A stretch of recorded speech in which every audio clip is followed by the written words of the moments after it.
Donc nous le faisons pour l'aider, pas pour ce que vous m'avez dit au téléphone.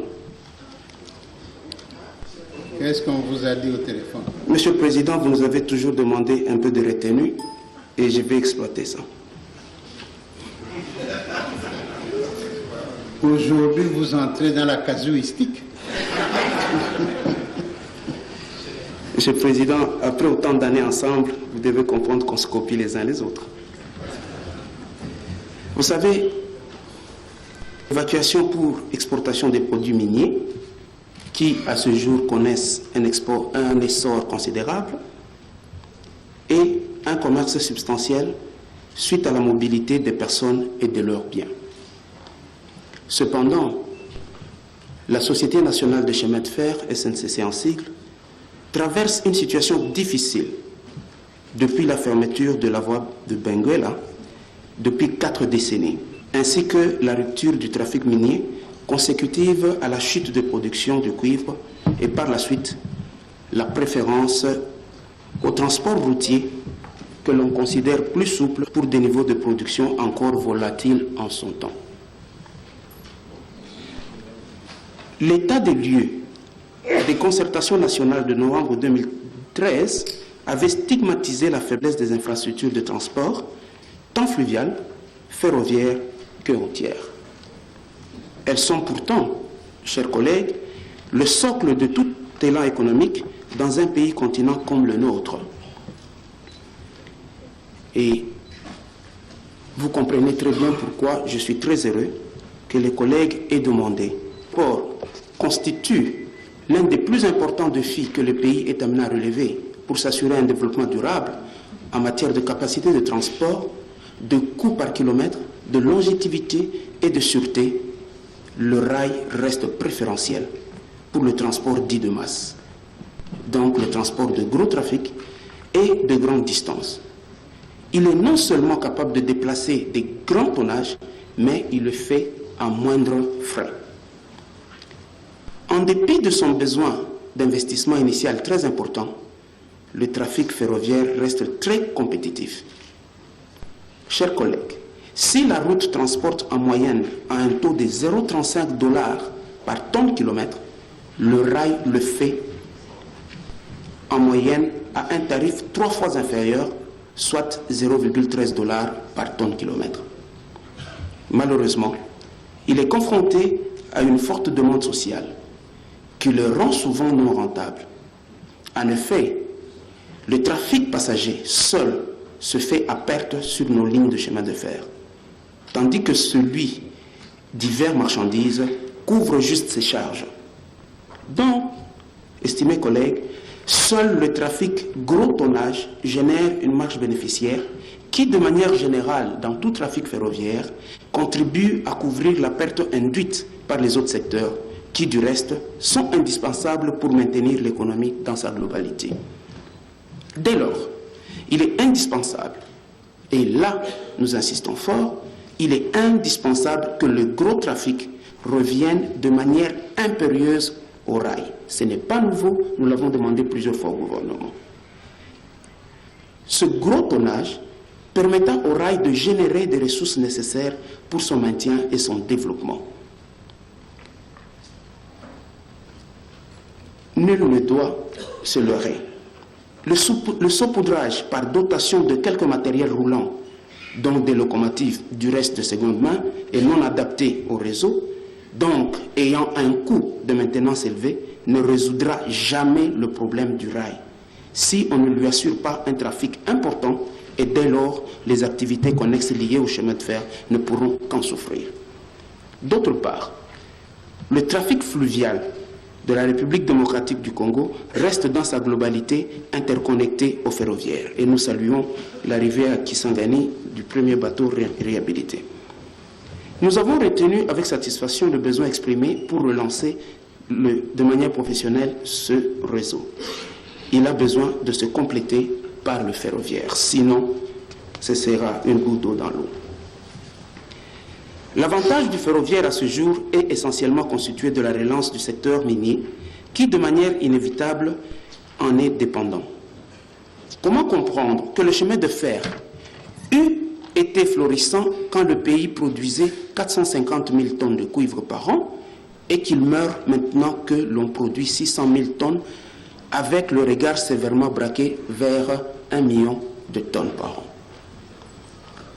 Les effets induits sur l'évacuation des produits agricoles et le transport de personnes et de leurs biens découleront aisément du fait que le trafic gros tonnage puisse être renvoyé au rail. D'autre part, les efforts fournis pour la réhabilitation des routes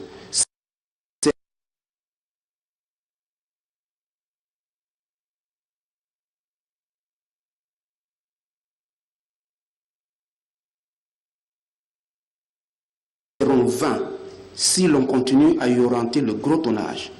Les routes, chers collègues, telles que faites dans notre pays, ne sont pas aptes à prendre une grosse charge, cette charge minière. Et on le voit. Kolwezi, Lubumbashi, ceci n'est pas du tout vrai. Surtout en ce moment où la voie de Benguela s'ouvre.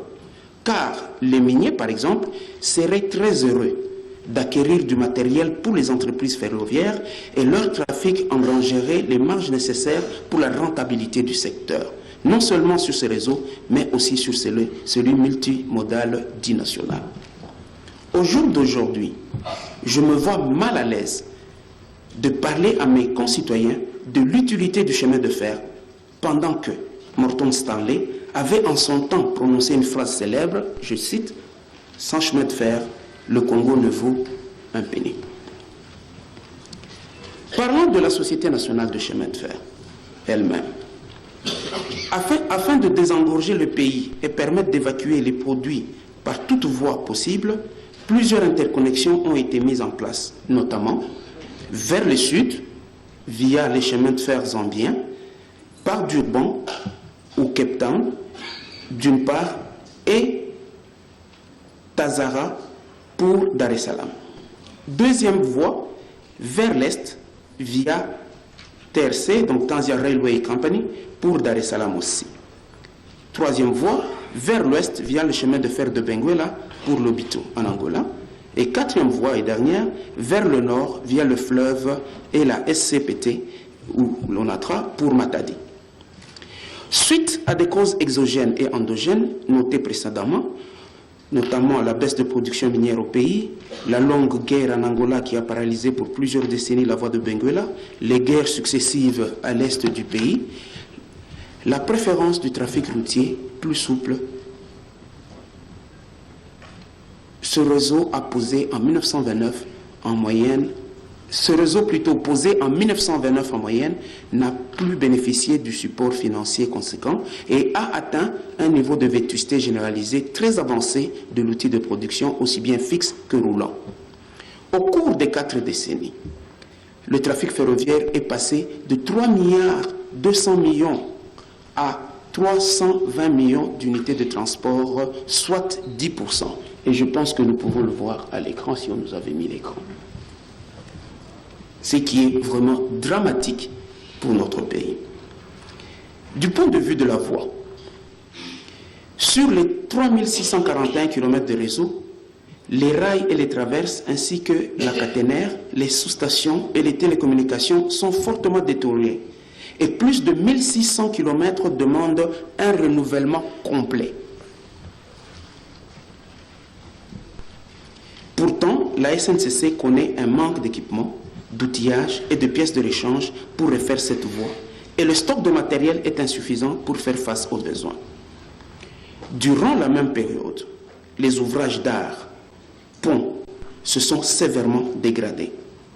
Quant au matériel roulant, locomotives, wagons et voitures à voyageurs, ainsi que le matériel navigant, ils sont devenus vétustes et subissent des entretiens inadéquats par insuffisance d'équipement dans les ateliers centraux.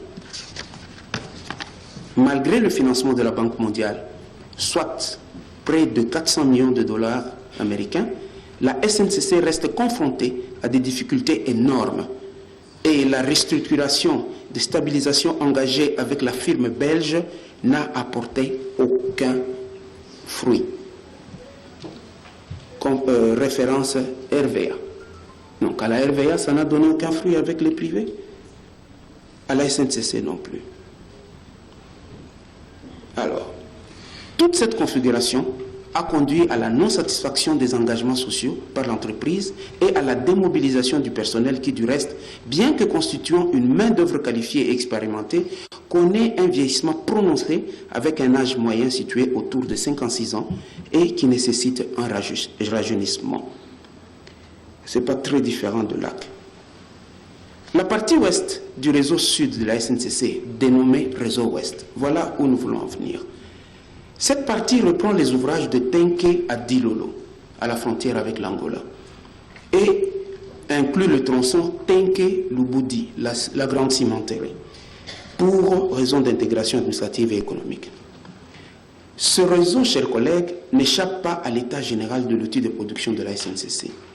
Il a même été parmi les plus affectés par l'interruption du trafic entre Dilolo et Benguela, dont il est tributaire d'une part, et d'autre part le niveau de production minier dans l'interland minier du Katanga. À ce jour, les deux paramètres conjuguent et l'ouverture du chemin de fer de Benguela ne peut que militer à la réouverture urgente de ces réseaux, surtout qu'avec le transfert du potentiel minier de Ndola à Solwezi, il peut bénéficier du transit de la Zambie par la voie Solwezi-Kolwezi que votre gouvernement en son temps avait de manière injuste rejeté, et c'était dans cette salle. Mais ils m'ont aidé parce que cette route s'appelle la route Flungu. Du point de vue du tonnage transportable sur ce réseau, une moyenne de 2 milliards d'unités de transport avait été observée sur 15 ans, donc 1984 à 1988. 1984 à 1998, et les perspectives de développement minier et agricole anticipent une réalisation possible du double de ces trafics dès la réouverture. Quant aux travaux de réhabilitation et d'équipement de ces réseaux, ils exigent un coût global de 660 millions de dollars américains, dont le montage financier a indiqué une rentabilité très acceptable. Si le gouvernement n'a pas cette étude, on peut la mettre à leur disposition.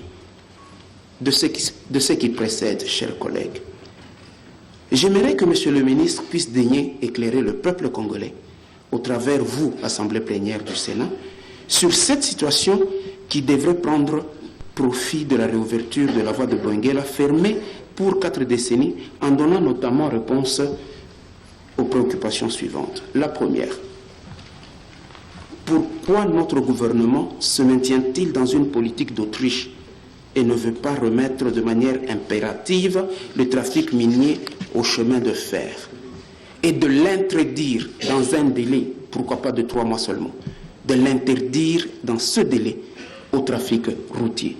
Vous sauverez l'économie de ce pays. À moins que ce qu'on raconte sur la rue soit vrai, qu'il y a des intérêts cachés dans le trafic routier. Moi, je ne l'ai pas dit, je l'ai entendu seulement. Deuxième question.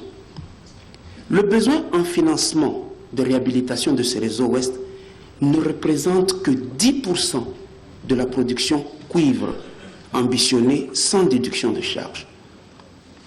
Le gouvernement manque-t-il vraiment de power bargain? Le gouvernement manque-t-il vraiment la capacité de négocier au point que les miniers ne puissent pas l'aider? Surtout que ces dépenses s'étaleront sur 2 à 3 ans. Donc, une négociation sur une tension de 5% du chiffre d'affaires des entreprises minières du Katanga, cobalt exclu, pourrait marcher pour réhabiliter cette voie. Et je vous informe que, comme l'a dit un des collègues ici hier, je suis ingénieur et je suis ingénieur civil des mines. Donc je suis dans le secteur minier depuis je ne sais pas combien de décennies. Et les miniers sont prêts à vous aider à réhabiliter cette voie. Pourquoi vous refusez? Et les premières traverses sont même déjà arrivées. Et vous avez refusé qu'on les place avec l'aide des miniers. Qu'on m'explique pourquoi. Pourquoi on veut tuer carrément ce réseau? Ou bien on se souvient de la guerre de 1976, on dit qu'il faut punir ces gens-là. Troisième question. Tel que déclaré par le vice-premier ministre, ministre de l'Emploi, Travail et Prévoyance sociale, en fin mars 2015, un contrat de partenariat a été signé par le gouvernement et la China Civil Engineering Construction Corporation, CCECC, ciblant entre autres la voie ferrée sur l'axe Kolwezi-Lubumbashi. Pourquoi le choix de cet axe, qui a bénéficié d'une réhabilitation il y a une quinzaine d'années et dont le trafic est fluide, au lieu de choisir l'axe Kolwezi-Dilolo, qui ne peut recevoir aucun train à ce jour et qui manque un caractère urgent de réhabilitation, pour couvrir ce couloir salutaire pour la SNCC et pour la population du point de vue approvisionnement en denrées alimentaires. J'apprends en ce jour que la société chinoise est déjà à Lubumbashi en train de négocier un contrat build, operate and transfer. Sur cette voie-là, Kolwezi-Lubumbashi, à laquelle j'ai contribué dans la réhabilitation. Parce qu'à ce moment-là, j'étais administrateur de la SNCC. C'est la première expérience de traverse bibloc. Pourquoi on prend ce qui est bien, on donne au privé, sans contrepartie comme d'habitude, expérience GECAMIN, et ce qui est mauvais, on garde pour nous. Pourquoi? Mais que ces privés aillent réhabiliter là où c'est mauvais. Monsieur le Président, j'ai posé ma question.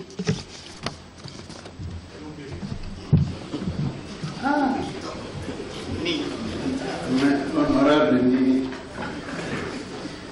tu as tout sauf ta langue dans la poche.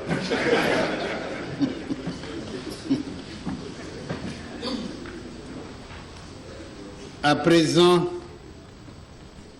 je passe la parole au ministre des Transports et Voies de Communication pour répondre à la question de l'honorable Moussen.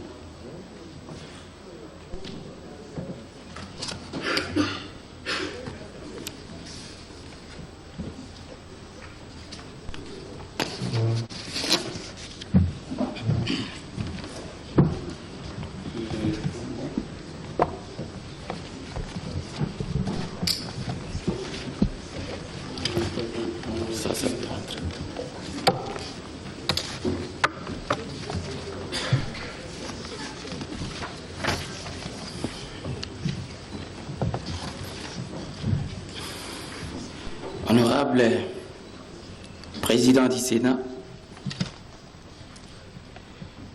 honorables membres du Bureau, honorables sénateurs, permettez-moi avant toute chose d'exprimer combien je me sens honoré d'être devant cette auguste assemblée afin d'édifier la nation congolaise que vous représentez à travers cette question orale qui porte sur un sujet éminemment national en termes d'efficacité opérationnelle de la Société nationale des chemins de fer congolais.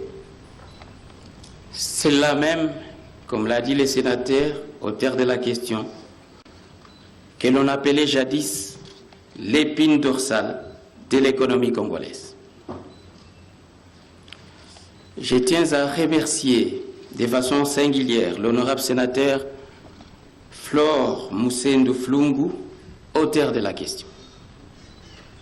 Honorable, j'aimerais avouer ici que votre question est formulée de manière très précise et exceptionnellement documentée.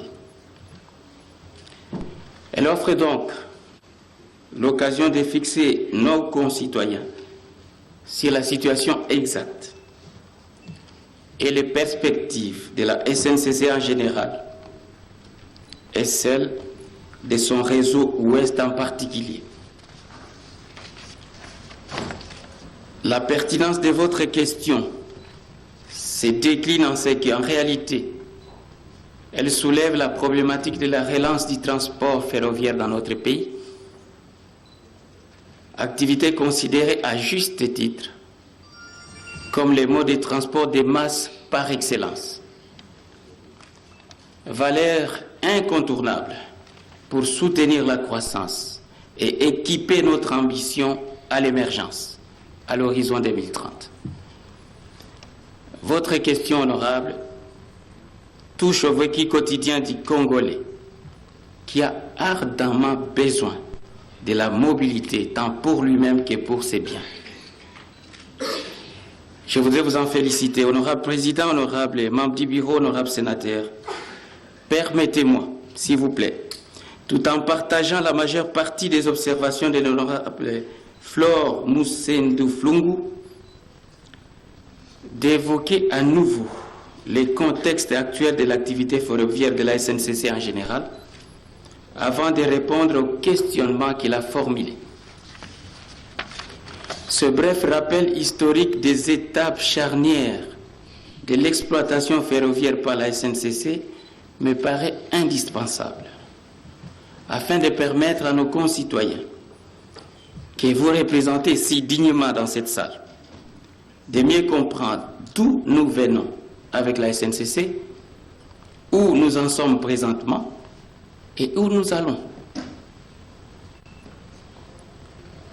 Étant moi-même fils d'un cheminot, né et élevé à proximité des rails et grâce aux rails, j'ai eu l'occasion de vivre, sans y participer bien entendu, une partie de cette histoire de la SNCC qui peut se résumer comme suit. Partie de la création en 1902 de la compagnie du chemin de fer du Katanga, CFK. La SNCC résulte de la fusion en 1974 des sociétés de chemin de fer de Kinshasa, d'Ilolo, Lubumbashi, qu'on appelle CADEL, de l'Office congolais des chemins de fer des Grands Lacs, CFL, des chemins de fer Vicino d'Isaïr, CVZ, des chemins de fer Matadi Kinshasa, CFMK, et les chemins de fer du Mayombe, CFM. Avant sa dissolution en 1991, sa gestion par une société privée dénommée Cisaraï en 1995 et la reprise par elle-même en 1997 de toutes les activités. Il est important de savoir qu'au cours des 40 dernières années, l'évolution de la production de la SNCC a connu 3 temps forts, à savoir le temps de stabilité relative, le temps de déclin et le temps d'amorce de la reprise. Honorable Président, honorable sénateur, laissez-moi dire un mot sur le temps de stabilité relative. Ce temps a prévalu pendant les 12 premières années de la SNCC, soit de 1974 à 1986, avec un niveau moyen de production qui se situait à plus ou moins 2 milliards d'unités de trafic, dont la moitié provenait justement du secteur minier. À noter qu'en 1974, la SNCC alors baisse. Mais il faut constater que Léopold II l'a écouté. Et Léopold II, avec les Belges, ont bâti tout de même un réseau ferroviaire des plus denses dans ce pays. Nous pouvons dire beaucoup de mal des colonisateurs, mais il faut de temps en temps reconnaître que par-ci, par-là, ils ont réussi à faire la révolution de la modernité, n'est-ce pas? Ce réseau de plus de 5033 km a fait notre fierté, parce que c'était certainement un des réseaux les plus denses de toute l'Afrique. Mais aujourd'hui, il fait notre honte. Le mot honte a déjà été utilisé, donc je ne peux pas être plus dur que ce qui a été déjà dit, même par le ministre lui-même qui a constaté la faillite. C'est le mot qu'il a utilisé. Qu'avons-nous fait pendant toutes ces années, alors que tout autour de nous, de pays qui n'avaient pas la tradition du chemin de fer, ont bâti leur réseau. Ils n'ont pas réhabilité, comme nous essayons de le faire difficilement avec la Banque mondiale. Ils ont bâti. Il y a le Gabon avec le Transgabonais. Il y a la Tanzanie avec la Zambie qui ont créé la Tazara. Malgré l'opposition de la Banque mondiale, qui nous soutient toujours. Le ministre a parlé de la Banque mondiale je ne sais pas combien de fois. Ils ont fait leur réseau en dépit de l'opposition de la Banque mondiale, qui a suivi par la suite. Ça veut dire que ce n'est pas simplement un problème de moyens, c'est un problème de volonté. Le mot a été dit, je me permets de le répéter ici. Je voudrais féliciter le ministre pour avoir commandé des locomotives, des voitures, des traverses, encore qu'il y aurait à redire sur la commande des traverses, des rails, ainsi de suite. Mais je voudrais lui dire que ce n'est pas l'acquisition de ce matériel-là qui fait une politique. Ce qui nous manque le plus, monsieur le ministre, c'est une politique, c'est une vision. C'est un engagement du pays dans des projets importants qui puissent mobiliser les énergies, les forces qui existent, qui puissent créer des emplois. Je suis désolé, j'ai le même sentiment que les collègues qui sont passés ici avant moi, que vous êtes venus, monsieur le ministre, d'abord reconnaître la faillite de notre réseau ferroviaire et vous lamentez essentiellement.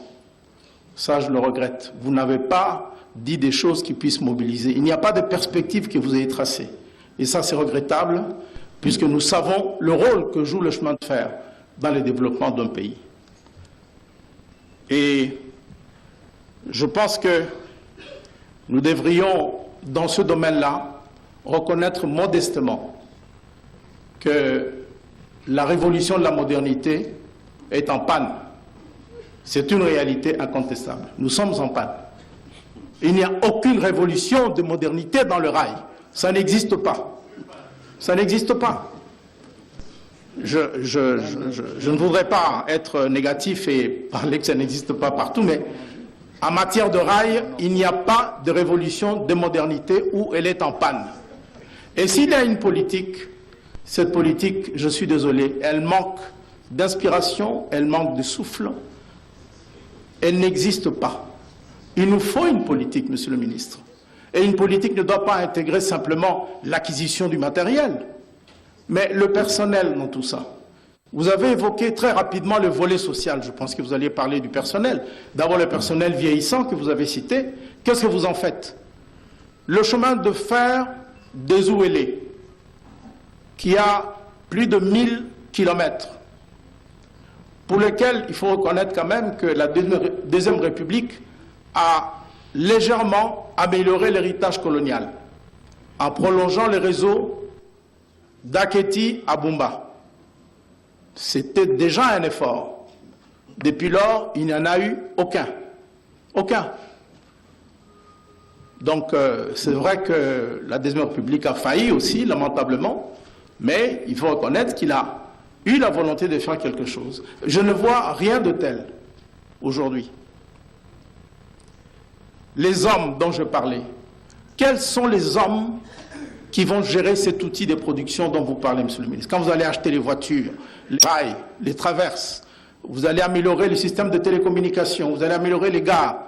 Quelles sont les personnes qui vont... Quelle est la politique de formation du personnel de gestion de la SNCC? Pour ne pas parler des CFU et du réseau Kinshasa-Bakongo qui est géré, je crois, par l'ONATRA, ou qui l'était, je ne sais pas si on a changé, il y a tellement de changements. À ce propos, il y a une réforme des entreprises publiques qui a touché également la SNCC. Quel est, par rapport à cette réforme, aujourd'hui les statuts de la SNCC, monsieur le ministre? Nous voudrions en savoir quelque chose et savoir si cette réforme a apporté quelque amélioration, parce que c'est une des entreprises quand même qui a bénéficié de plus d'aide de la Banque mondiale, et tel que vous me l'avez dit tout à l'heure, d'aide aussi du gouvernement, puisqu'il est prévu près de 365 millions de dollars à débourser par le gouvernement en faveur de la SNCC. Quelle est la part qui a été déboursée jusqu'à présent? Et une des choses qui pourrait constituer une politique, vous savez que le réseau ferroviaire congolais en a 4. L'un qui part de Kinshasa vers Matadi, l'autre qui part de Lubumbashi vers le sud, c'est ce qui était KDL, l'autre qui part de Kisangani vers Obundu, et du fleuve vers Mongbere, la frontière soudanaise et ougandaise. Nous savons que tous ces réseaux ont des écartements de rails différents. Ils ne sont pas interconnectés. C'est une grosse faiblesse de notre réseau ferroviaire. C'est un problème simple. Vous parlez d'interconnecter notre réseau au réseau extérieur, mais commençons par interconnecter le réseau interne. Et pour le faire, vous devriez pouvoir envisager, ne fût-ce que la possibilité, d'uniformiser le système de rails. Je ne dis pas tout de suite, mais c'est un projet qu'on peut avoir et qui peut mobiliser des énergies, qui peut amener la Banque mondiale et d'autres, n'est-ce pas, puisque nous avons toujours les faveurs de la Banque mondiale. Je crains que vous ne souffriez de l'absence de vision, comme je l'ai dit, qui nous affaiblit et qui, chez moi, a des conséquences dramatiques. Parce que c'est une région, les Ouélés, qui sont complètement affaissés sur le plan économique. Parce que le rail, qui a été conçu dans les années 1927, 28, 30, a joué un rôle important dans l'exportation de produits, a joué un rôle important dans la dynamisation de l'économie. Aujourd'hui, ce chemin de fer est à l'arrêt. Et vous ne semblez pas vous y intéresser. J'ai là, sur mon bureau, un projet d'étude qui a été mené par Caritas il y a une dizaine d'années, qui montrait qu'avec moins de 20 millions de dollars, ce chemin de fer qui est une sorte de jouet, c'est vrai, parce que l'écartement est de 0,60 cm, 0,60 mètres, donc 60 cm, le train avance à une allure très très faible. Les 14 ou 15 km que vous avez dit tout à l'heure est déjà une vitesse de TGV pour ces réseaux-là.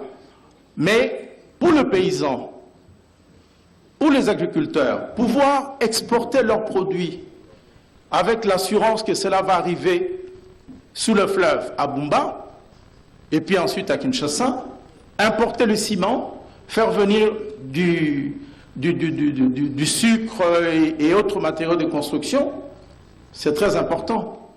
Et aujourd'hui, c'est la route, malheureusement. Dans ce coin-là aussi, la route est en situation très difficile. Nous attendons toujours la concrétisation du projet de connexion de l'ensemble du pays par la route. Voilà, Monsieur le Ministre, les questions que je voulais vous poser. Il y a aussi ce problème de route, du pont route-rail dont on a beaucoup parlé entre Kinshasa et Brazzaville. Qu'en est-il? Il y a aussi le projet de connexion du prolongement du chemin de fer d'Ilebo à Kinshasa. Qu'en est-il? Voilà des projets quand même qui peuvent mobiliser les énergies, qui peuvent occuper un ministère. Vous n'en avez pas parlé. J'aimerais que vous puissiez nous en dire un mot. Et je conclue, Monsieur le Président, en disant que j'ai la conviction qu'il va falloir mettre en place, dans ce domaine précis, une véritable politique, parce qu'après avoir écouté les ministres, j'ai le sentiment effectivement qu'il n'existe pas de politique en matière de rail. Je vous remercie, Monsieur le Président. Honorable Sylvie Vangui, honorable Adambo. Je prépare.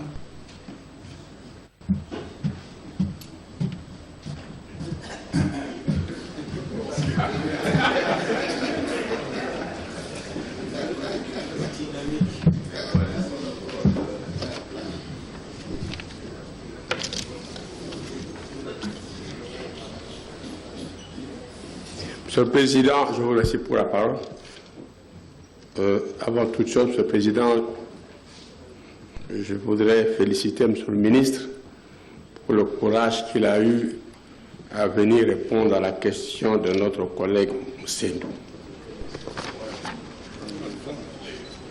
Oui, ce secteur est tellement sinistré qu'il n'est pas, je pense, nécessaire de pérorer longtemps. Monsieur le Président, mes questions ont été effleurées d'une très bonne manière par les collègues qui m'ont précédé, notamment le collègue Kabamba, Mokonda et aussi notre ami ingénieur Marikoucha. Monsieur le Président, le chemin de fer, c'est un domaine extrêmement important. Nous en connaissons les effets positifs, car depuis notre jeune âge, nous l'empruntions pour aller dans l'arrière-pays. Et c'était toujours un plaisir de voyager à bord d'un train. Et nous avons aussi l'habitude de le faire dans d'autres cieux, sous d'autres cieux où les trains offrent un confort tel qu'il n'est même pas besoin de prendre un avion.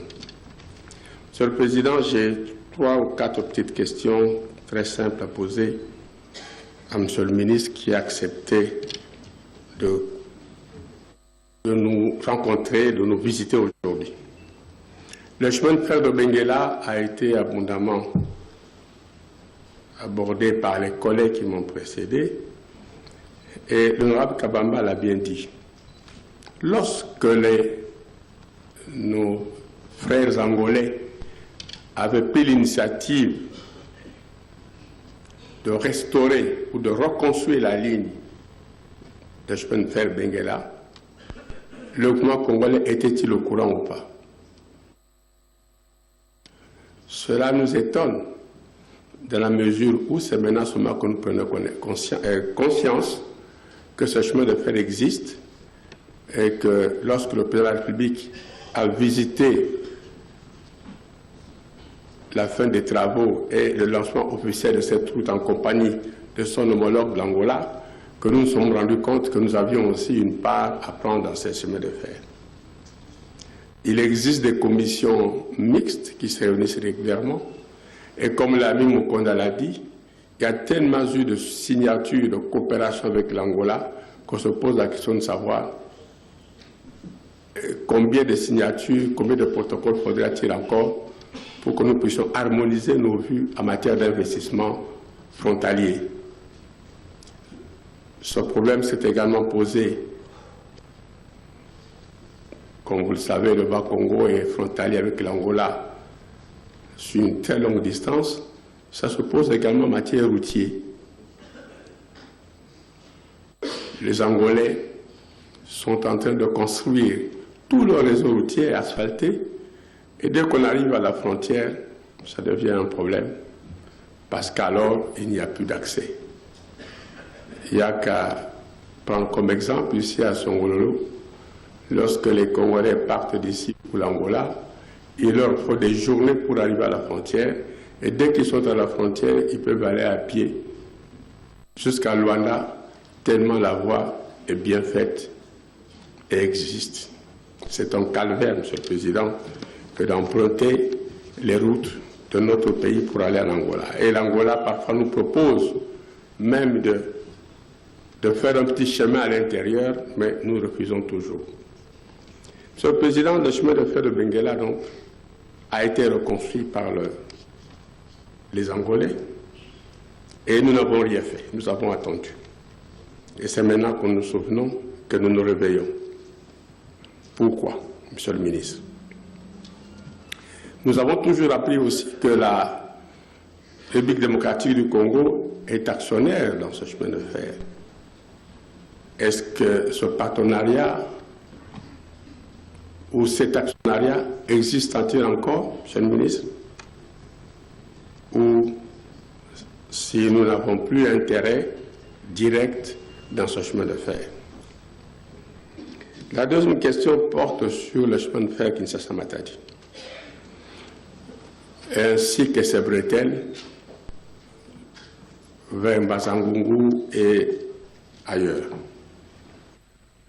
Ce chemin de fer existe de nom, car on peut y passer en voiture. Il n'y a plus de chemin de fer. Pourtant,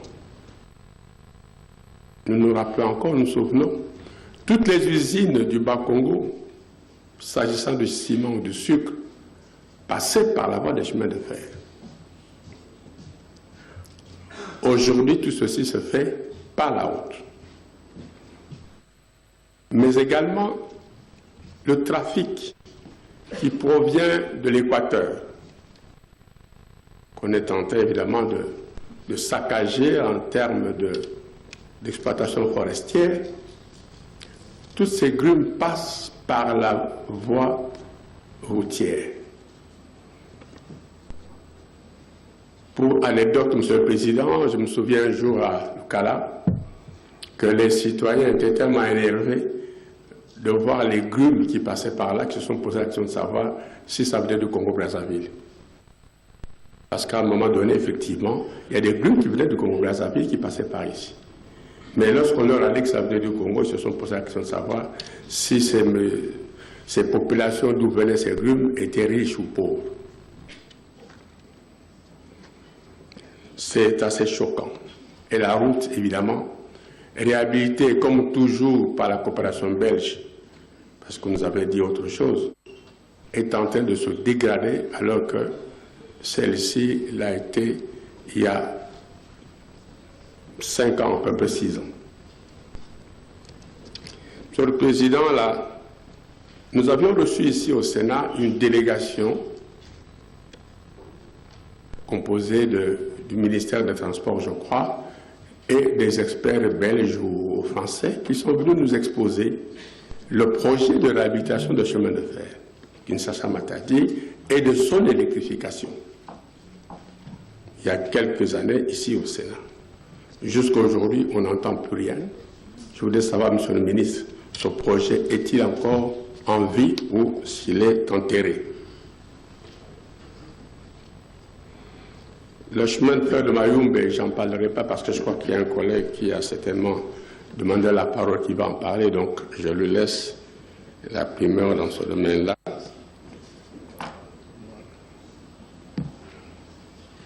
Monsieur le Président, Monsieur le ministre a répondu aux questions que notre collègue lui a posées. Et comme l'ont dit les autres, nous n'avons rien appris que nous ne connaissions pas, que nous ne savions pas. Et donc, il faudra qu'il fasse un effort pour nous convaincre. J'ai dit, Monsieur le Président. Honorable Adambou et Honorable Nkole se prépare.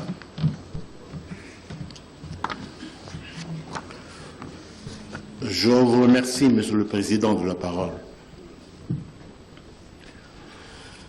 Monsieur le Président, Messieurs les membres du bureau, chers collègues sénateurs, la question orale posée par notre collègue nous donne l'opportunité de chercher l'information précise auprès du ministère concerné. Il est un fait que dans l'exposé du ministre, il y a eu beaucoup de plaintes qui m'ont surpris. Tout simplement parce que, comme l'on dit, le gouvernement agit. Il ne se plaint pas. Aujourd'hui, nous sommes en train de parler du réseau de chemin de fer. Et on a parlé longuement du chemin de fer de Benguela. Le collègue Sylvain qui vient de parler avant moi a parlé de l'actionnariat qui entourait ce chemin de fer. Mais si mes souvenirs historiques sont bons, le chemin de fer de Benguela est un produit du Congo belge. Comme le chemin de fer de Kigoma. Qu'est-ce que cet accord a fait de cette propriété du départ? Est-ce que dans les négociations avec l'Angola, le gouvernement de la République tient-il compte de ce capital du départ? Ou bien c'est passé au compte perte et profit? Nous avons perdu les belles bases comme ça. Lorsque nous parlons de SCTP, ex-ONATRA, compagnie de transport qui exploite les fleuves, les rivières de notre pays, SCTP ne peut pas exploiter le fleuve et les rivières de notre pays sans port. Quelle est la politique du gouvernement en matière des ports de la République. Quand on voit le port public de Kinshasa, qu'est-ce qui s'y développe? Et quand on voit, après Kinshasa, le port, c'est le port de Mbandaka. Qu'y a-t-il à ce port de Mbandaka aujourd'hui? Ce port de Mbandaka a été financé, je crois, depuis 2004. Il n'est jamais achevé, jusqu'à aujourd'hui. Qu'est-ce qu'attend le gouvernement pour prendre à bras le corps la finition de ce port? Et plus loin, c'est le port de Bumba. Et lorsqu'on regarde, je crois que le ministre a pu voir, était-il dans le bateau Cocolon? Je le pense. S'il n'y était pas, il a pu voir comme nous tous comment le port se trouve éloigné des grues qui se trouvent en plein fleuve. Comment cela ne peut pas attirer l'attention du gouvernement? En plus, la situation de port de Bumba, c'est une situation ambiguë. Parce que le port de Bumba, d'après la décision du gouvernement, est un port CEFU. Est un port CEFU. À l'heure actuelle, le gouvernement est-il en mesure de présenter l'inventaire des biens de CEFU en ce qui concerne les immobiliers, le matériel et tout le reste? Parce que si on fait transporter les produits agricoles, parce qu'il s'agit du fleuve, bien moyen, par des bateaux privés, le bateau privé coûte $120 la tonne. Alors que par un bateau Onatra, ça coûterait $35 la tonne. Mais lorsque le bateau Onatra n'est pas mis en service, comment nous pensons, nous, gouvernants de ce pays, favoriser l'émergence de la population rurale? Parce qu'elle ne vit que de produits agricoles. Depuis 2012, le port de Bumba a sorti 2012, 2013, 2014 près de 200 000 tonnes de produits agricoles par an. Et tous ces produits partent par des bateaux privés. Le bénéfice que devait tirer la population rurale se trouve amoché par les prix exorbitants du transport du fret par tonne. Alors que si ce n'était pas un bateau STP, ça coûterait de loin moins cher. Ce qui permettrait à la population de se retrouver dans ses frais. Nous sommes en train de créer tout décentralisation. C'est bien beau. Mais en même temps, on dit les entités territoriales décentralisées ne sont pas à même de s'autosuffire. Mais comment peuvent-elles s'autosuffire si leurs populations n'ont pas de moyens? Comment ces populations peuvent-ils payer les impôts? Comment peuvent-ils subvenir aux besoins de scolarité et de santé de leurs enfants, de leurs familles, si le transport n'est pas assuré à moindre coût? Aujourd'hui, la population de l'Ituri, de Haute-Ouélé, c'est une forte démographie. Le Bas-Ouélé, un peu moins. Bumba, un peu plus. Mais ces populations, lorsqu'ils n'ont pas un moyen d'évacuation de leurs produits, comment peuvent-elles survivre correctement? Et comment est-il possible que pendant tout ce temps-là que le gouvernement est en place, aucun projet qui concerne cet grand espace démographique et agricole? Aujourd'hui, il existe des projets de la province orientale, notamment Haute-Ouélé, Bas-Ouélé, pour la reprise de la culture du café. Le gouvernement ne sait-il pas cela? Attend-il que le café soit mûr, séché, pour pouvoir tracer le rail? Ou bien il convient dès maintenant de permettre que la production de ce coin de la République soit évacuée et de mettre en place le mécanisme nécessaire pour assurer cette évacuation. Donc, le gouvernement est comme une mère de famille dans notre pays. Et c'est lui qui veille au grain pour que jamais un enfant pleure parce qu'il n'a pas mangé. Mais oublier tout un pan de la population, cela relève de quoi? Je ne sais pas.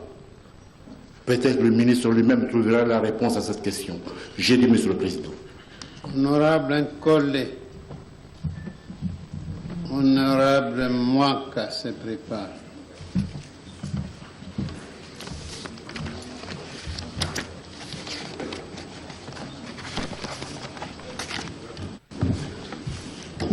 Merci beaucoup, Honorable Président. Honorable Président, j'aurais à parler en deux temps. La première fois, je vais parler du chemin de fer parce que c'est le sujet d'aujourd'hui. Je vais devoir demander votre autorisation pour que la question que j'ai posée lundi à Madame la ministre du portefeuille, à laquelle elle n'a pas fait allusion dans les éléments de réponse que nous avons reçus, et à laquelle elle n'a pas répondu, je souhaiterais que vous puissiez m'autoriser à pouvoir reposer cette question parce que je l'ai posée lundi, Honorable Président.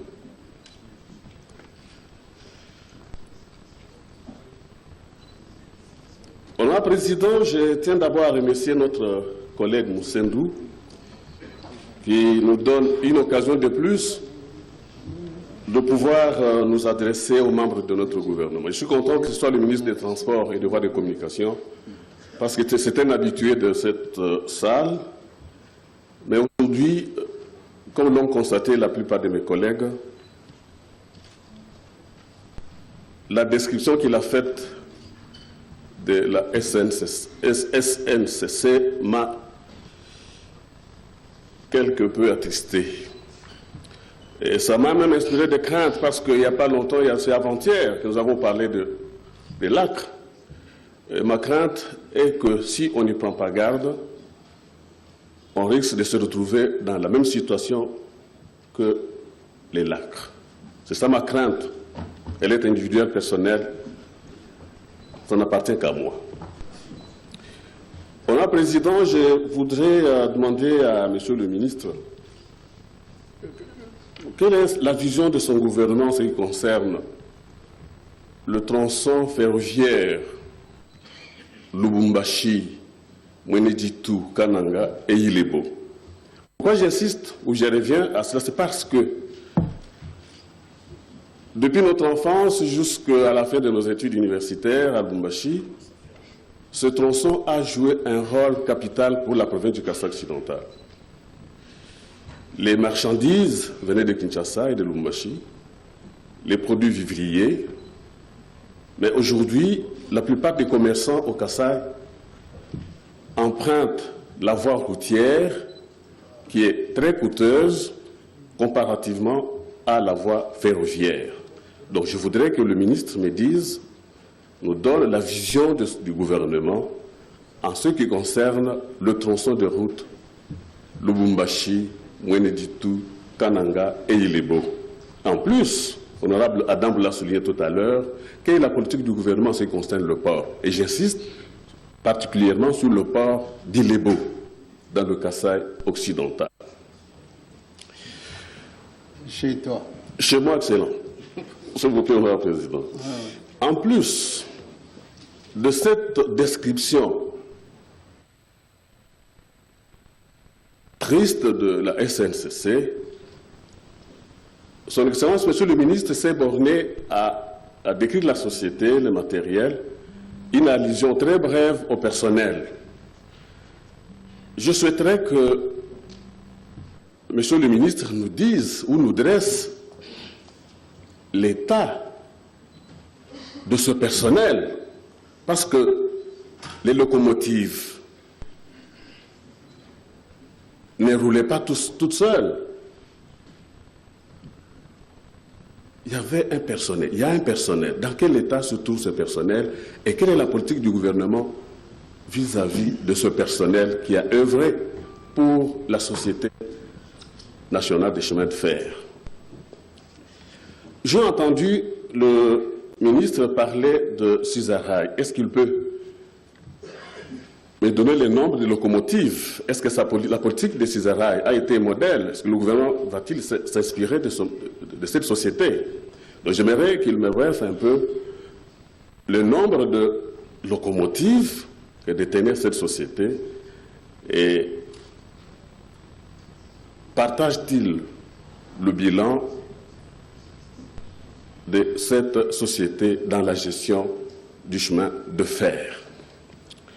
Je disais tout à l'heure, honorable président, qu'il y a une question que j'ai posée à madame la ministre, à laquelle elle n'a pas répondu, parce que je venais de lire les éléments de réponse contenus dans la FAD qu'on nous a remise, et il n'y a même pas fait allusion. Évidemment, il y a une question qui demande que le ministre de l'économie soit là, en ce qui concerne la structure du prix du billet d'avion.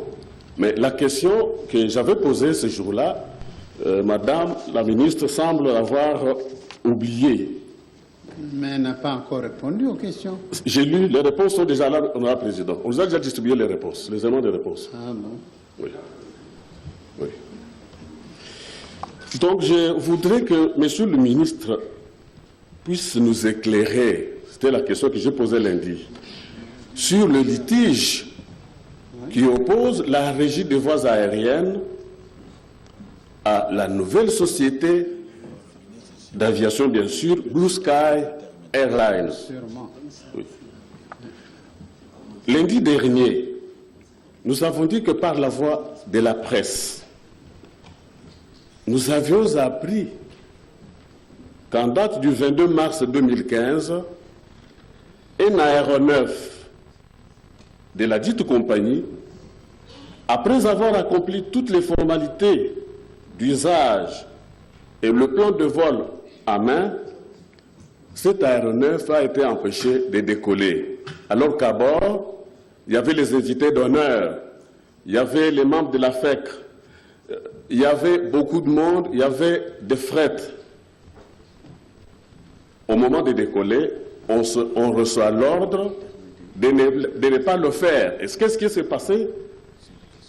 Un agent est descendu voir le pilote. Est-ce que j'ai pu voir votre plan de vol parce qu'il y a une petite erreur? Dès qu'il a pris ça, c'était l'ordre de ne plus décoller.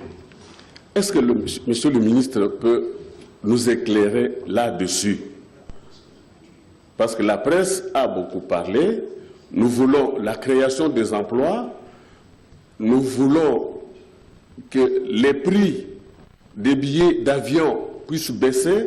Donc, nous voulons encourager la concurrence, parce que s'il y a la concurrence, les prix que nous payons aujourd'hui vont connaître une baisse. Mais pourquoi ne pas autoriser cet avion à décoller?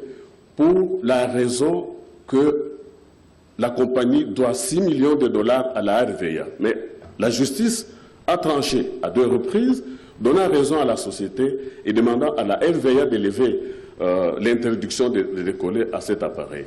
Est-ce que le ministre peut nous donner des éclaircissements là-dessus? Parce que nous avons appris que le dossier se trouverait à la Cour de cassation à Abidjan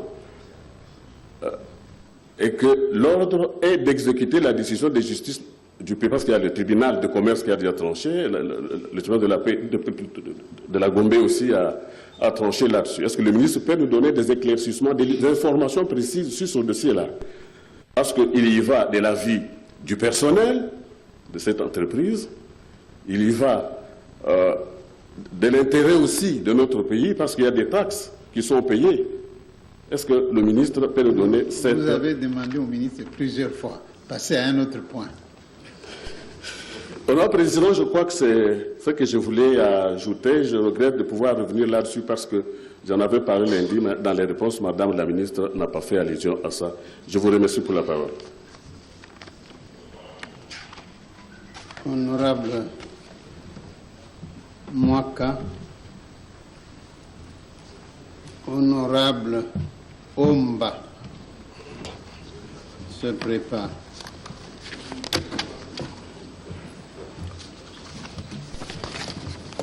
Merci, Honorable Président, pour la parole. Honorable Président, honorable membre du bureau, estimés collègues,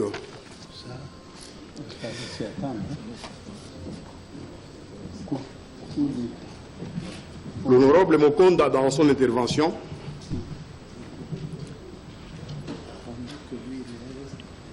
il a parlé de l'enclavement de notre pays. Et que dans les documents que notre collègue Moussendo, qu'il a adressé au ministre, il a été dit ceci. Il y a 4 voies d'évacuation ou d'entrée de nos produits. Il s'agit de la voie du CID, qui passe par le chemin de fer zambien pour aboutir à Durban ou à Cape Town. Il y a la voie vers l'est qui passe par le chemin de fer de Tanzanie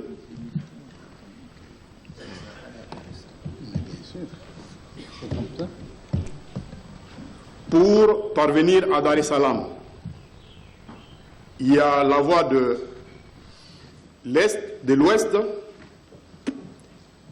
qui passe par le chemin de fer de Benguela pour arriver à Lobito en Angola. Et puis il y a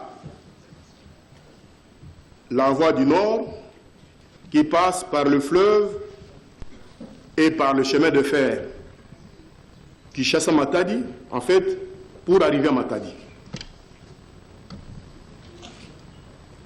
Alors, quand on considère les 4 voies de sortie et d'entrée ici évoquées, les trois premiers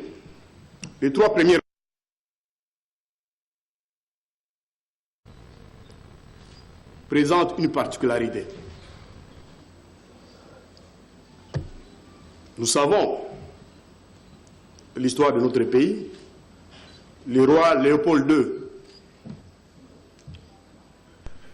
pour que notre pays puisse avoir l'accès à la mer, quelle peine qu'il a connue. Alors, la voie vers le nord, cette voie, en fait, préserve l'autonomie, l'indépendance et la souveraineté de notre pays. Mais qu'est-ce qu'on constate?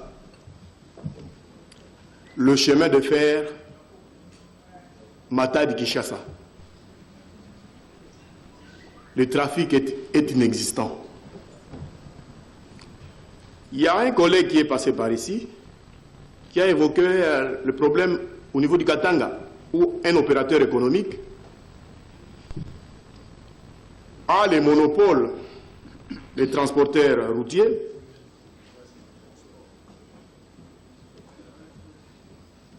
au détriment du réseau ferroviaire. Et je crois qu'au niveau de Matadi Kinshasa, je crois que c'est le même problème qui s'est posé. Parce que il y a eu beaucoup de démarches pour qu'on puisse réhabiliter les chemins de fer Matadi Kinshasa, mais hélas, le commerçant, les transporteurs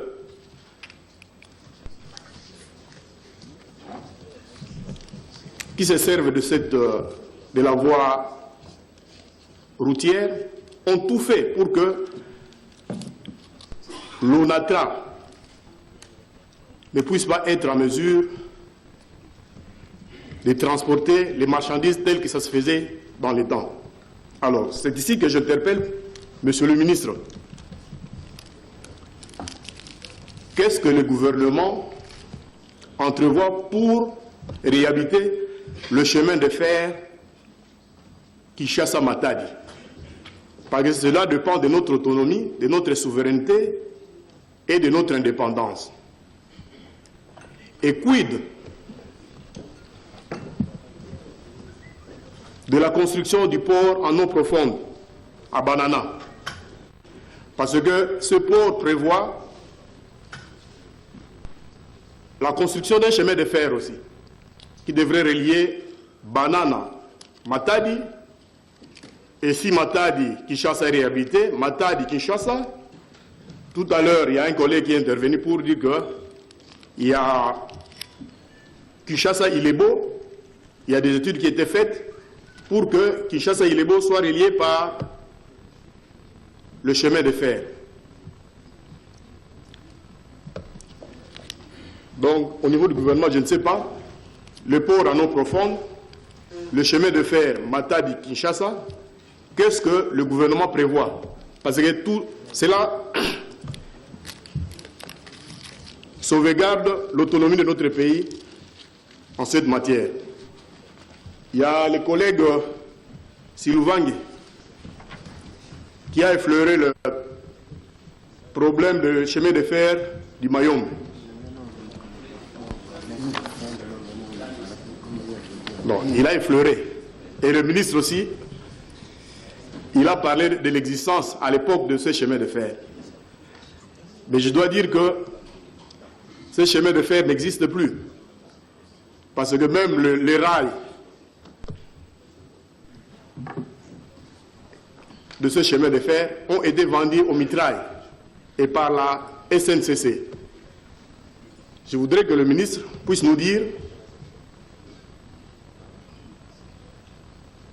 si au niveau du gouvernement, il y a une politique qui envisage la reconstruction de ce chemin de fer. Parce que comme vous le savez, dans le bas fleuve, il y a le pétrole qu'on a trouvé dans le bas fleuve et que dans l'avenir, peut-être qu'on aura besoin de ce chemin de fer pour faire la liaison entre le Mayombe et le port de Goma. Honorable Président, j'ai terminé. Merci. Honorable Omba Penechunga Raymond. Merci, Monsieur le Président. Honorable Moukeni se prépare.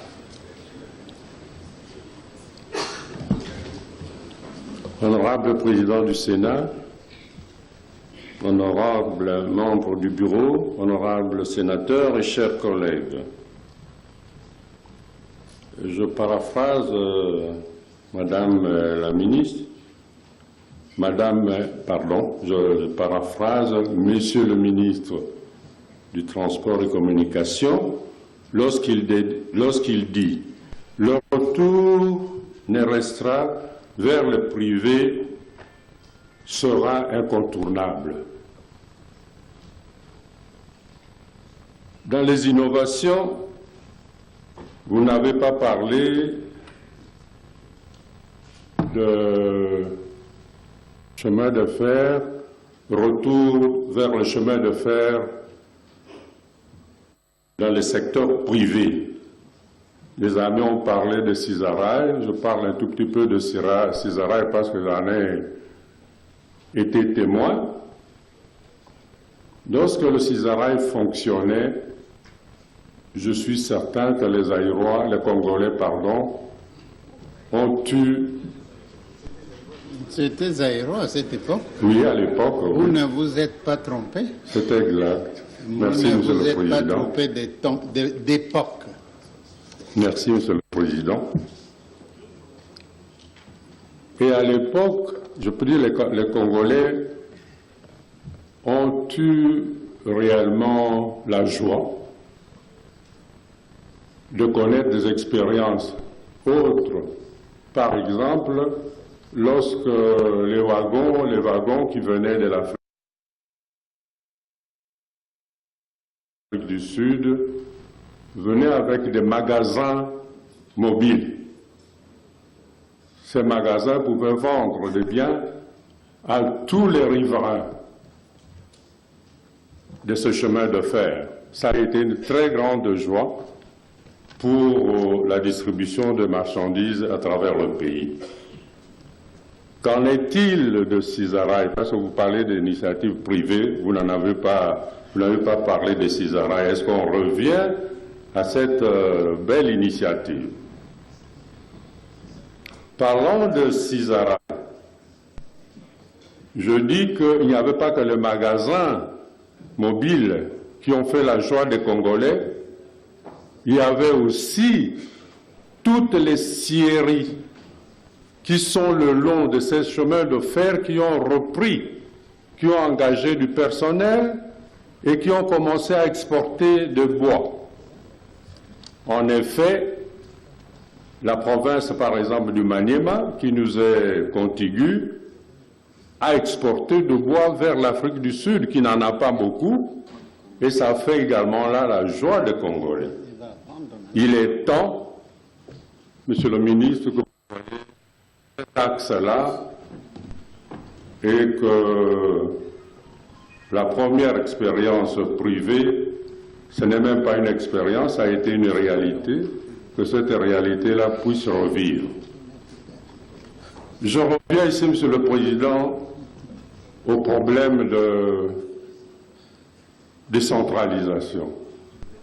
Bientôt vont fonctionner un certain nombre de provinces, 26, et se posera le problème, justement dans le commerce, se posera le problème d'évacuation. La charité bien ordonnée, dit-on, commence par soi-même. Je regarde la province, ma province natale, le Sankourou, qui est très enclavée, qui n'a aucune sortie vers l'extérieur.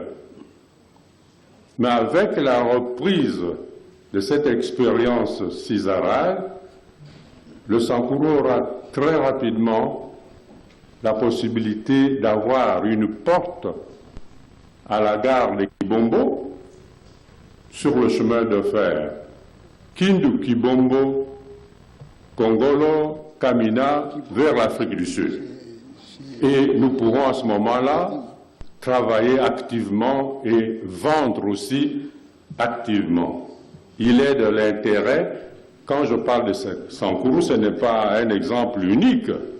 Beaucoup de provinces sont contiguës, sont riverains, sont le long de ce chemin de fer. Donc, elles aussi pourront trouver beaucoup de joie à exporter et à acheter en se servant de ce chemin de fer. Comme à l'époque de la colonie, que ne laisserions-nous pas prioritairement le chemin de fer BCK, Kinshasa, Matadi, pour les exportations des mines et voir la voie du Sud pour d'autres exportations. C'est une division de travail qui pourrait être bénéfique pour notre économie. Je dis, Monsieur le Président. Honorable Mokeni Jean-Claude et Honorable Ochumampita Adelbert.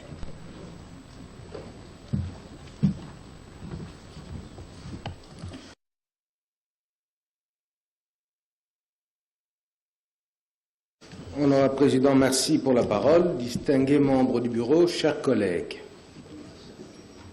Monsieur le ministre du Transport, nous saluons votre présence au sein de notre hémicycle. Honorable Président, je tiens d'abord à féliciter le ministre pour son exposé. Il faudra vite pallier à cette carence. Alors, Honorable Président, je veux continuer mon intervention. Évitez de faire des digressions. Mais il n'y en a aucune, Président, mais il y a quelques francs-tireurs qui ont oublié de s'inscrire. Je les invite à s'inscrire parce que ce n'est pas aisé de parler lorsque des collègues s'agitent de leur place, même si on fait semblant de ne pas les écouter. C'est toujours un effort compliqué. Cependant, Monsieur le ministre, je suis ravi d'apprendre que vous avez remis en lice ce projet de transport multimodal qui est financé par la Banque mondiale par ailleurs. Vous avez acheté pas mal de locomotives, certains collègues l'ont dit ici, ils sont un peu vieux, mais ils permettront quand même à nos populations de circuler parce qu'actuellement, ils n'ont rien. Donc, vaut mieux avoir quelque chose que de ne rien avoir. Cependant, Monsieur le ministre, dans ce programme, dit mes prédécesseurs, du Bazouélé, notre province est carrément oubliée. Mais à la fois, je suis un peu surpris par la médiocrité du montant qui est alloué par la Banque mondiale, 14 millions, d'où ma question, d'où sortent-ils ces chiffres de 14 millions? Sur quelles études se sont-ils basés pour proposer à notre gouvernement une intervention aussi modique? C'est là que une petite réflexion. Vous savez, Monsieur le ministre, les transports, comme les collègues l'ont dit, un pays ne peut pas se développer sans moyens de communication. Nous le savons. Nos populations le répètent à chaque instant, à chaque fois qu'on a l'occasion d'aller à leur rencontre. Et nous-mêmes, nous le vivons au quotidien. Vous avez transformé les entreprises du portefeuille. Vous avez voulu les redynamiser. Congo Airways a un capital de 34 millions de dollars, qui est une compagnie qui va naître, qui est née et qui va commencer ses activités. Mais nous recevons que 14 millions de la Banque mondiale. Et ça, c'est vraiment... Je vais passer les termes. Je veux vous demander une chose, Monsieur le ministre. Nous sommes 70 millions d'habitants. Est-ce que vous avez déjà pensé à lancer un appel de fonds publics? Si chaque citoyen congolais veut bien mettre $1 ou 900 francs congolais, ça ferait 70 millions de dollars par an. Je crois qu'on peut arriver à faire ce que nos amis angolais ont fait en réhabilitant leur chemin de fer. C'est ça ma question. Avez-vous pensé à faire un appel de fonds publics? Si oui, quand? Sinon, pourquoi? Ma deuxième question, Monsieur le ministre du Transport, revient par rapport à ma commission, qui est la commission de relations extérieures. Vous avez évoqué ici la signature de 4 accords bilatéraux qui ont été signés entre l'Angola et la RDC. Cependant, nous ne faisons que lire le contenu de ces accords dans la presse. Il s'agit d'un accord aérien, exploitation de services aériens, ferroviaire transport routier, maritime. On ne fait que lire ça dans la presse. Ma question, parmi ces 4 accords signés avec le gouvernement de l'Angola, quels sont ceux qui, conformément à l'article 214 de notre Constitution, doivent être soumis à l'approbation du Parlement sous forme d'un projet de loi de ratification? J'apprends également que l'accord sur le transport aérien, qui est à la base de la reprise du trafic aérien entre la RDC et l'Angola, il y a essentiellement des incidents sur le budget. Donc cet accord devrait revenir ici pour qu'on puisse donner l'autorisation de ratification. Pourquoi il ne vient pas? Vous avez notamment signé vous-même cet accord avec votre homologue angolais. Président, pour terminer, je voulais tout simplement dire ceci.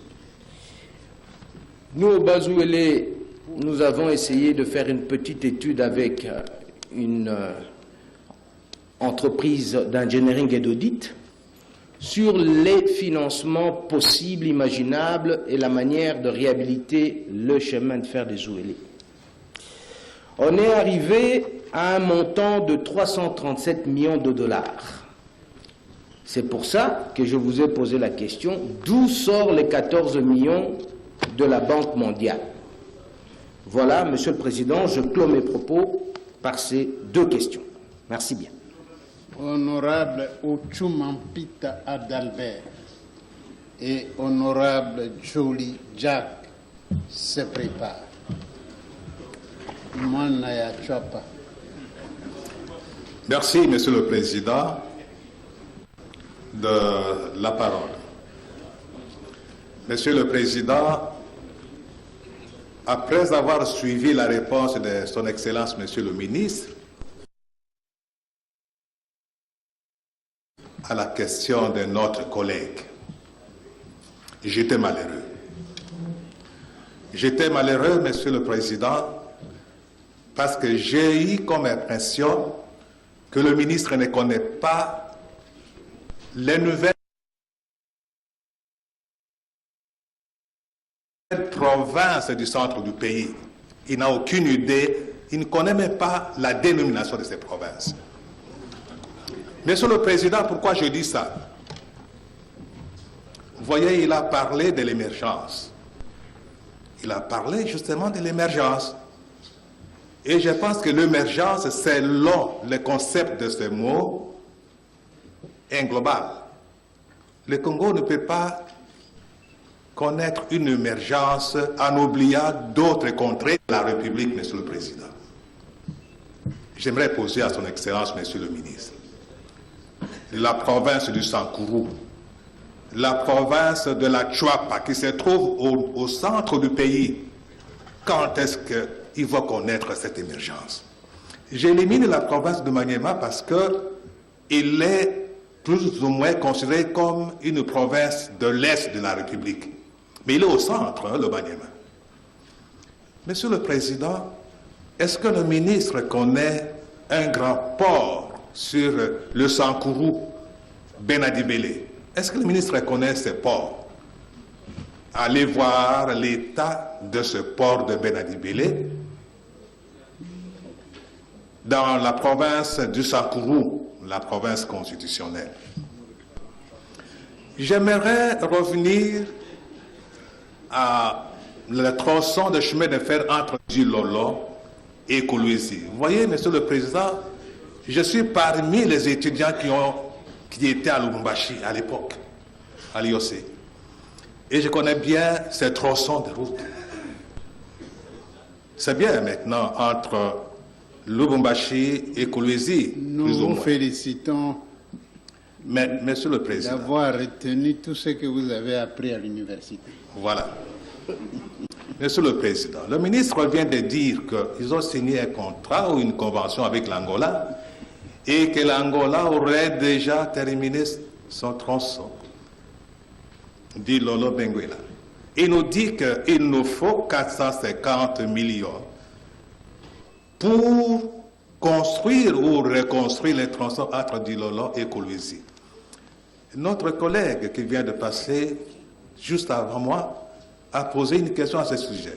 J'aimerais lui poser encore cette même question, mais autrement. Est-ce que vous avez fait l'étude de faisabilité? Vous avez fait l'étude de faisabilité pour déterminer ces 450 millions. Est-ce que vous avez fait cette étude de faisabilité? Je ne pense pas, parce que vous avez confirmé cela en disant qu'il y a des plans d'urgence et il y a des plans de sécurisation. Ce sont les raisons que vous avez données pour justifier la non-exécution de ces tronçons. Pourquoi vous misez votre politique gouvernementale sur des plans d'urgence et les plans de sécurisation? Est-ce normal de vous limiter seulement à ce petit plan pour couvrir seulement des urgences et la sécurisation? Est-ce normal pour un pays, un grand pays comme la RDC? Monsieur le Président, lorsque j'ai suivi la réponse du ministre, je fais quelques observations que nos collègues ont soulevées. Je laisse de côté les interventions de nos collègues ingénieurs. J'ai beaucoup apprécié les interventions de nos collègues qui ne sont pas ingénieurs. Et je me limite, je me place sous leur angle. Je dis ceci. Les plans d'urgence et les plans de sécurisation ne sont pas coordonnés. Est-ce que c'est normal qu'un ministère de Transport et Voies de Communication manque des plans, présente des plans qui ne sont pas coordonnés, qui ne sont pas cohérents? Moi, je subis. Il a commandé ceci. Ça va arriver à telle date. D'autres, ça va arriver telle date. On va exécuter. Mais c'est dans le futur. Mais quelle est la coordination de toutes ces activités, Monsieur le ministre? Je puis observer aussi, et là, je dis qu'il y a manque de coordination. Je puis observer aussi que tous ces plans d'urgence et de sécurisation n'ont pas d'impact réel. Quel est l'impact réel de tous ces plans? Je n'ai pas vu dans la réponse du ministre des Transports et Voies de Communication. Parce que les résultats ne sont pas palpables. Dans sa réponse, comme tout se trouve dans le futur, très proche. Mais quels sont ces résultats? Mais le ministre est là depuis plusieurs années. Donc, dans plusieurs années, vous ne pouvez pas nous montrer les résultats palpables. Moi, je pense qu'il y a un problème au niveau de l'impact de la politique du gouvernement dans ce domaine de chemin de fer. Et puis, Monsieur le Président, vous savez que le programme et les plans doivent avoir des effets visibles.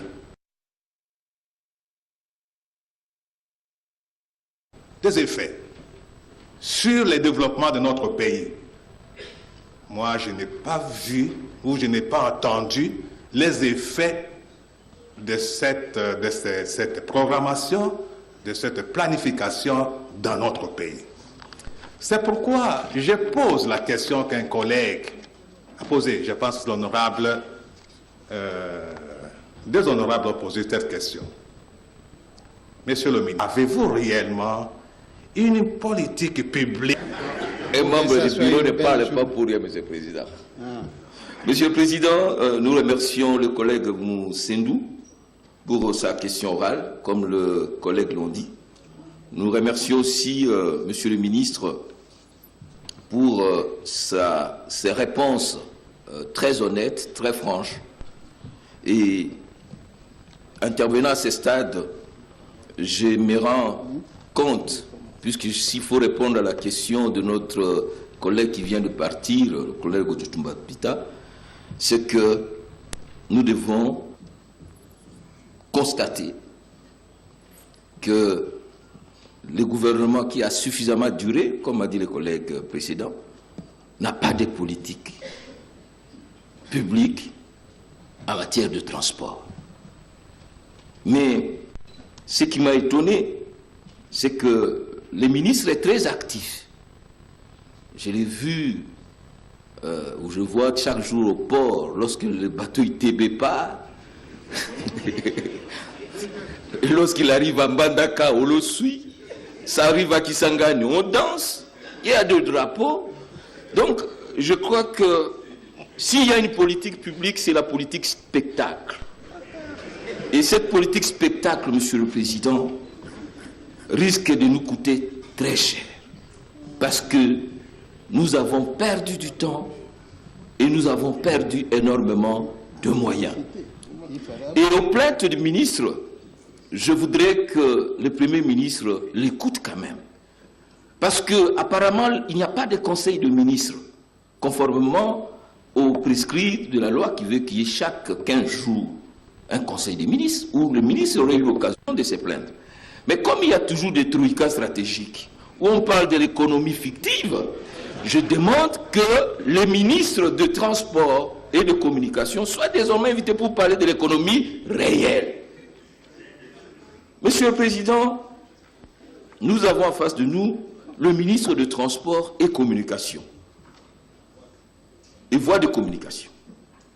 C'est lui qui a la tutelle technique de la CEFU, peut-être pas de la direction de voies de dessert agricole, pas de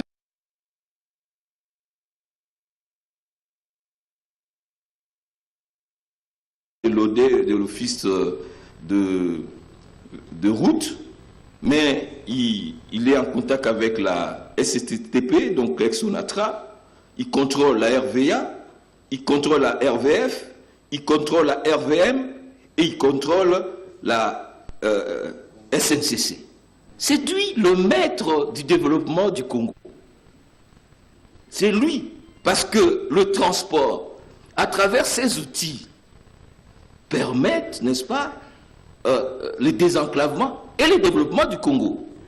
Et c'est comme a dit un président collègue, mais il parle de l'émergence à l'horizon 2030.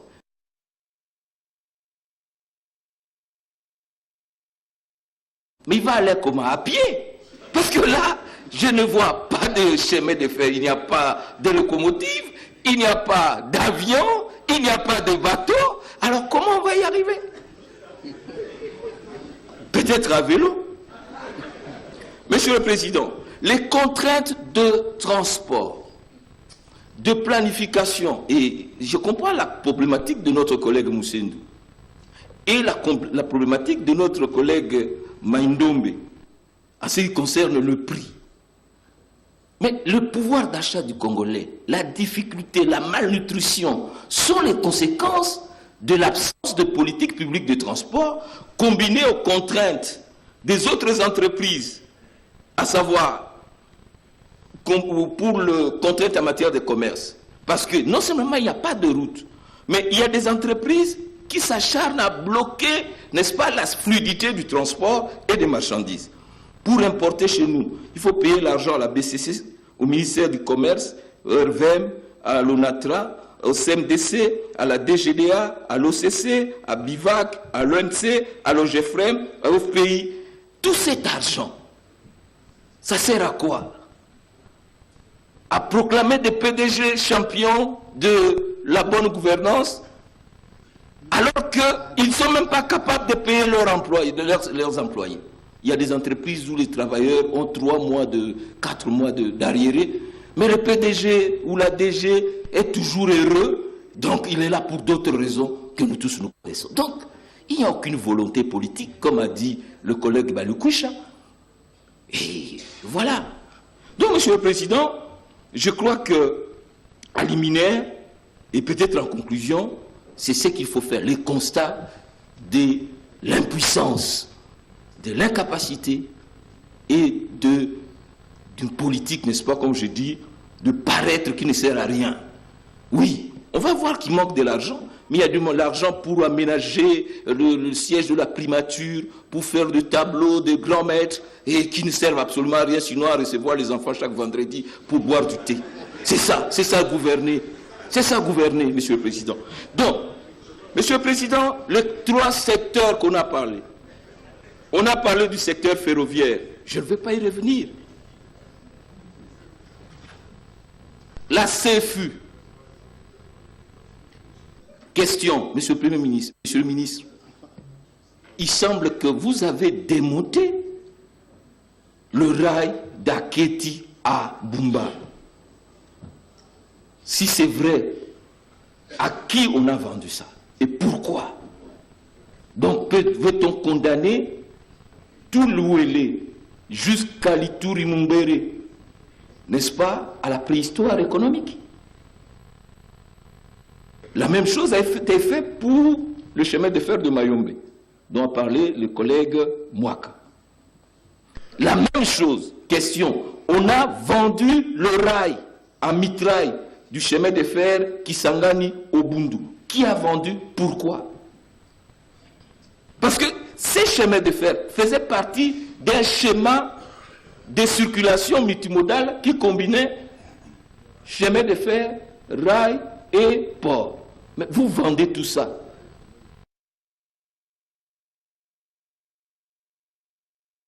Mitraille, pour le remplacer par quoi? C'est vrai que l'écartement c'était faible, mais lorsque vous bazardez ça, sans appel d'offres, les locomotives sont vendues comme mitraille. Pourquoi? Si c'est vrai. Chemin de fer de l'Obit, on en a parlé. Monsieur le Premier ministre, Monsieur le ministre, vous avez accompagné le chef de l'État pour monter dans les chemins, dans les trains angolais jusqu'à notre frontière. Est-ce que vous étiez vraiment heureux d'être à cette place-là? Les gens qui devaient faire 1000, plus de 1000 l'ont fait. Et nous, pour faire 400, nous ne le faisons pas. Ça, c'est un crime économique, je trouve. Parce qu'il manque 400 000 dollars ou 400 millions. Mais où est-ce que vous avez trouvé les 100 millions pour construire les marchés de Malouk? 100 millions. Est-ce que ce marché international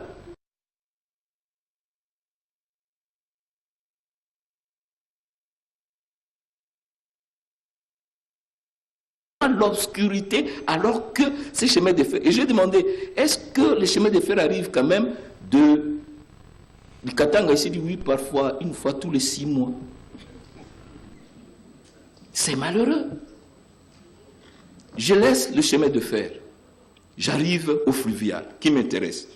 Monsieur le ministre, merci pour le bateau ITB. C'est un très beau bateau que vous avez repeint. Mais c'est un bateau qui date du plan décennal 47-57. C'était un bateau amorti. Alors, c'est bien de l'avoir fait en termes symboliques, mais le problème de l'ITB, c'est que l'ITB fait partie d'un réseau. Ça ne sert à rien de mettre un bateau sur l'axe Kinshasa-Kisangani s'il n'y a pas de port, comme a dit le collègue Adam, et si sur les bretelles, il n'y a rien. En Bandaka, où vous étiez en train de fêter drapeau en l'air partout là-bas, mais à côté, les chantiers navals est en ruine. Personne n'est allé le voir. Mais comment mes frères qui doivent quitter la Salonga, la Lopori, la Maringa, la Mungala, l'Ubangi vont venir? Parce que à côté, ITB, ça veut dire Integrating Training Boat.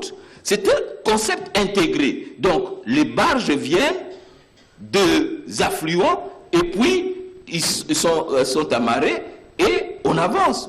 Mais il n'y a pas de bateaux tout autour. Les gens viennent avec des pirogues, ça va encore, avec des radeaux. Des radeaux.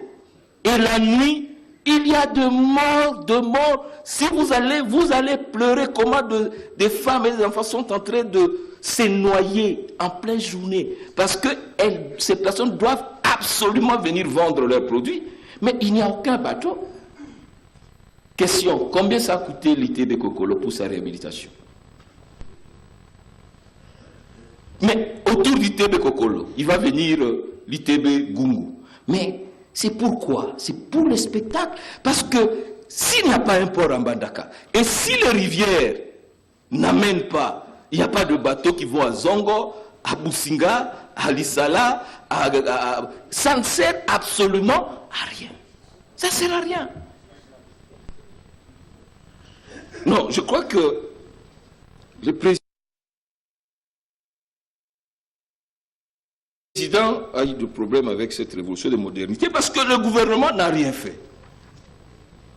Alors, j'ai parlé de chemin de fer, j'ai parlé du fleuve, j'ai parlé de l'aviation. On en a déjà parlé hier.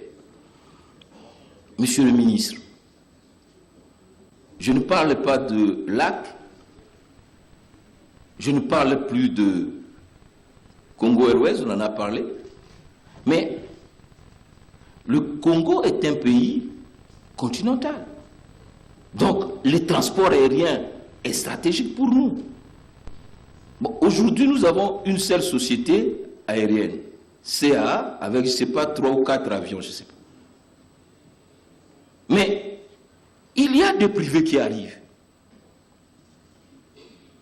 investissent, comme a dit le collègue Nicole, et payent tout ce qu'il faut. Et un agent de la RVA, le directeur de la RVA, le DG de la RVA, on dit tu ne pars pas parce que tu nous dois 5 millions. On va au tribunal de commerce. Le tribunal de commerce se prononce. On va à la cour d'appel. La cour d'appel se prononce. Mais on refuse d'exécuter les décisions de la justice. Question, monsieur le ministre. Vous attendez-vous à être quantième dans le classement Doing Business? Vous allez encore dire qu'on ne vous aime pas? Voilà le problème. Donc, en résumé, monsieur le président, je me rends compte, comme les collègues, que peut-être qu'il n'y a pas volonté politique, mais il y a des problèmes qui se posent. On a parlé de la réhabilitation du chemin de fer de Kinshasa-Matadi. Le gouvernement a instauré une redevance logistique terrestre perçue pour le chemin de fer. Aujourd'hui, le montant doit atteindre probablement les millions de dollars, même 7 ou 10 millions. Je ne sais pas, le ministre voudrait nous dire. Qui gère cet argent? Où est-ce qu'on est détourné? Donc, monsieur le président, je trouve que, comme les collègues ont parlé de coordination, d'absence de vision, d'incohérence, non, il y a une cohérence. La cohérence, c'est la politique spectacle. Et la politique spectacle, elle est là. Parce que pour trouver l'argent pour le chemin de fer de Lobito, il n'y en a pas. Mais on trouve l'argent pour construire un bâtiment pour les sièges du gouvernement. Quelle est la priorité? C'est très beau ces bâtiments-là. Mais ça coûtait combien? Il faut quand même qu'on priorise. Ce pays, c'est un pays enclavé comme les autres l'ont dit. Et nous avons besoin des infrastructures en matière de transport pour que nous puissions lancer l'économie de notre pays. Mais on est dans la distraction. Et lorsque j'étais encore étudiant, il y a un député à l'époque du Sud Kivu qui a dit: mon fils, de toutes les ivresses, la plus mauvaise ivresse, c'est l'ivresse du lait. Merci, monsieur. L'ivresse du lait. Honorable Mabaya.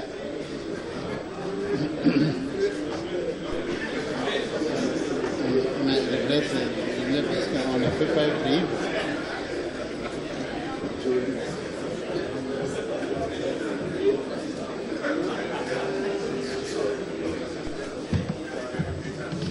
Et honorable Mokolo se prépare.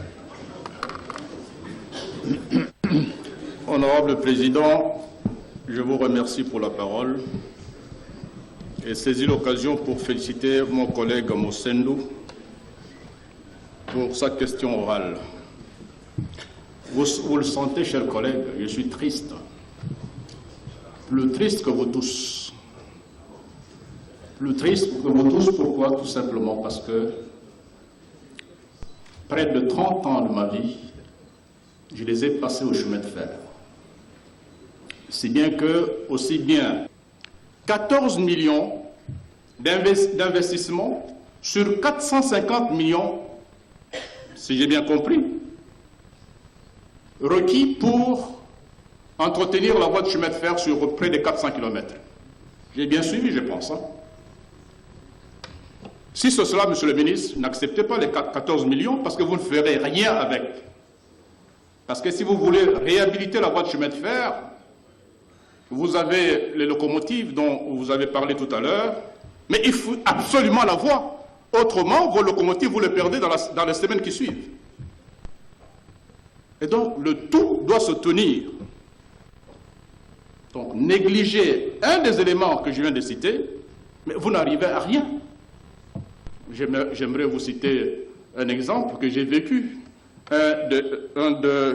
Une des activités importantes que j'ai eu à faire au chemin de fer ici de l'Onatra, c'était la réhabilitation avec le traverse béton du bloc à certains endroits des traverses précontraintes sur la voie de chemin de fer Matadi-Kinshasa.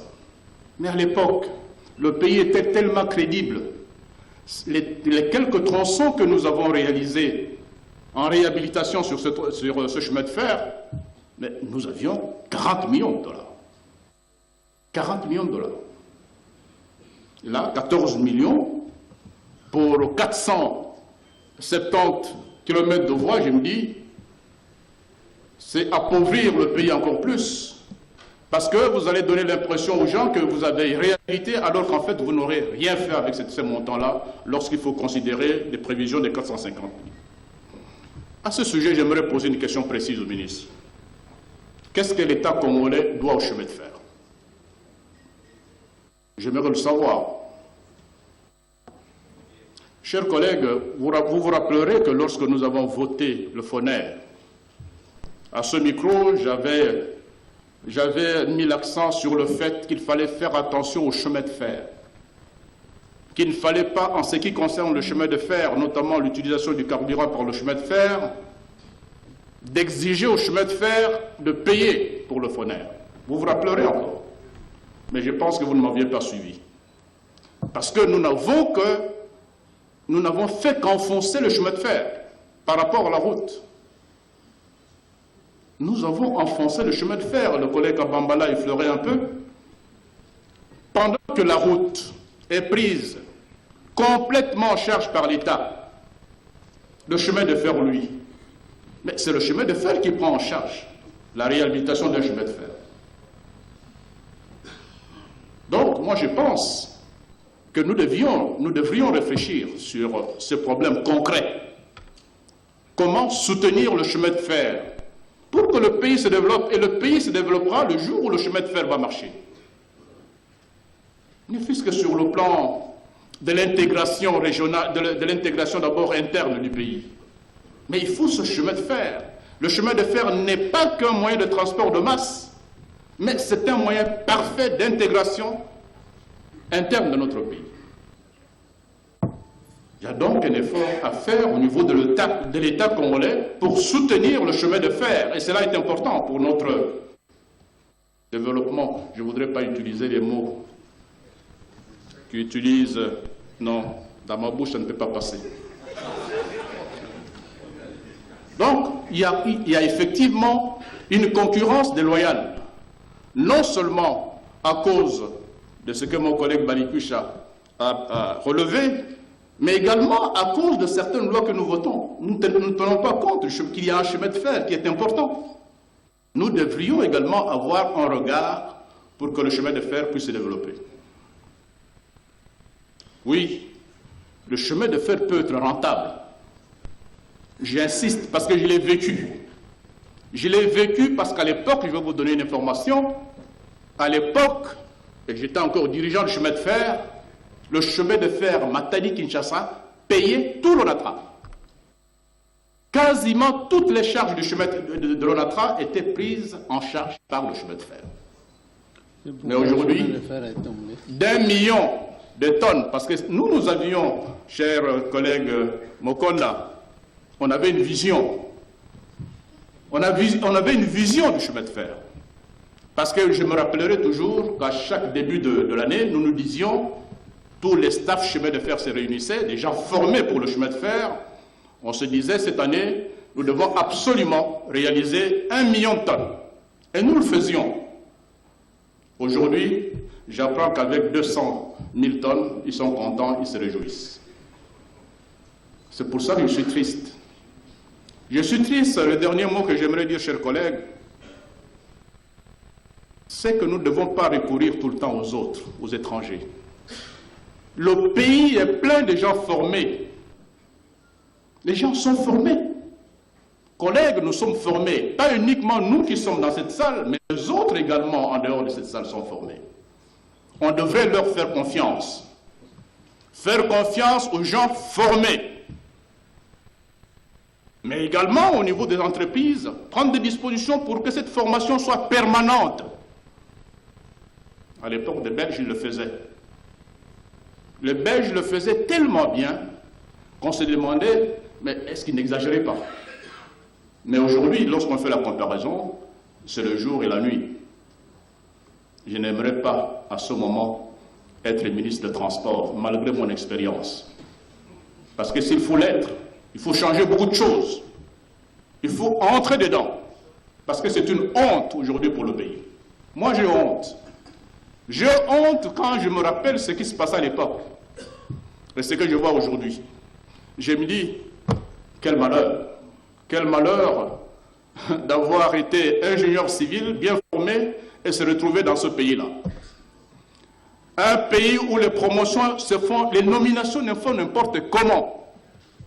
La lutte entre le staff, lutte interne, lutte politique. Comment voulez-vous qu'une société se développe dans ces conditions? Chers collègues, le problème est tellement complexe. Nous n'avons fait que l'effleurer. Et c'est un malheur pour notre pays. Le développement de nos pays ne se rêve pas. Mais on planifie un pays. À l'époque, à la SNCC, il y avait des plans de développement. J'aimerais que monsieur le ministre nous dise quels sont les plans de développement pour ces grandes entreprises. Chemin de fer, SNCC, Onatra. Est-ce qu'il y a encore des plans de développement de ces entreprises? Qu'ils nous en fassent un peu part, comme ça nous pourrons apprécier.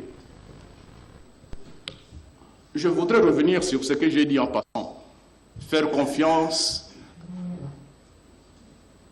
à l'élite congolaise qui est formée, que moi j'apprécie parce que je connais, que ce soit à l'ONATRA ou à la SNCC, des gens bien formés, très bien formés. Et je vous assure que si un jour le ministre demandait mon avis pour donner ces agents qui sont formés, il y aurait une petite différence. Il y aura une petite différence. Et malheureusement, nous suivons de loin ce qui se passe. On tient la tête, on la bouge, on se dit, mais où allons-nous? Un petit exemple que je prends comme cela. Le complexe pour donner à tout prix les entreprises aux étrangers. À l'époque d'un certain directeur général, qui n'était pas le meilleur de tous, un certain Kiboué, la SNCC réalisait 300 millions d'unités de trafic. Non, 450 millions d'unités de trafic. Cisarail, dont on vante les mérites tout le temps, je pense que les chiffres que j'ai reçus sont bons, n'a réalisé que 360 millions d'unités de trafic par an. Mais pourquoi mettons en doute les valeurs congolaises? Pourquoi? Mettez les Congolais dans des dispositions telles qu'ils puissent travailler, et ils travailleront. Je pense que ça devait être le point de concentration de nos décisions. Faire confiance aux ingénieurs congolais qui sont formés, faire confiance aux juristes congolais qui sont formés, et vous verrez que nous pouvons réellement, peut-être pas redresser le pays comme par un coup de baguette magique, en tout cas, démontrer aux gens qu'on peut relever le pays graduellement et petit à petit.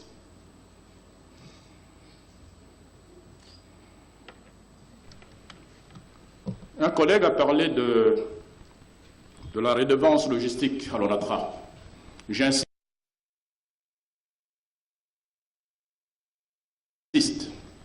J'aimerais que M. le ministre nous en parle.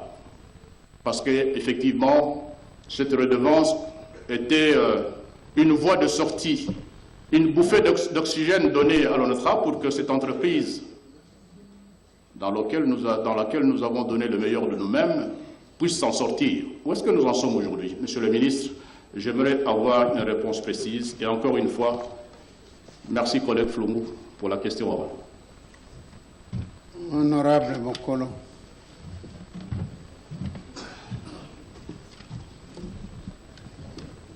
Merci beaucoup, honorable président. C'est difficile de prendre la parole après